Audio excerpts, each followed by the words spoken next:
How to start an Etsy shop. Take note that to become an Etsy seller, you must live in a country where Etsy payments is available and have products to sell. You'll need to provide your legal name, address, and matching bank account details during registration. Each product must include at least one listing image. For digital products, high-quality photos of printed formats can also be used. To start an Etsy shop, you need to create a seller account, which can be linked to your personal email or a new email for your shop. Each listing costs $0.20, with an additional 20 cents fee each time the product sells and is relisted.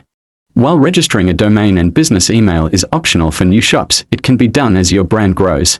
You can open your shop by clicking Sell on Etsy at the bottom of the Etsy page. Second, enter your Etsy shop preferences. After setting up your account, configure your shop preferences, ensuring you use your full legal name, address, and matching bank details. Providing false information can result in a permanent ban. To avoid a 2.5% currency conversion fee, make sure your shop currency matches your bank's currency. Next step is to name your shop. Choose a unique shop name between 4 to 20 characters without spaces or special characters. Check for existing websites or brands using the name to avoid copyright issues and consider claiming matching social media handles. Etsy will verify the name's availability and suggest alternatives if it's already taken. Next step is stock your shop with your first product. To open an Etsy shop, you must upload at least one listing. Each listing requires a minimum of one image, creation details, category, renewal options, description, price, and quantity. If you're not ready to post actual products, you can create a placeholder listing, but ensure it's priced very high to prevent purchases. Next step is how you'll get paid. Enter your banking details exactly as provided to Etsy to avoid suspension.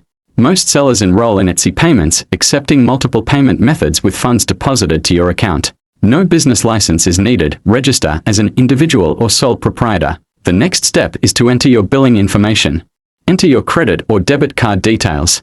You can enable auto billing in some countries, with fees deducted from your shop balance once you start earning. Lastly, opening your shop. Click Open Your Shop to launch your Etsy store. And you're all set. That's all for this video. If you learned something new today, please like, share, and subscribe. Thank you.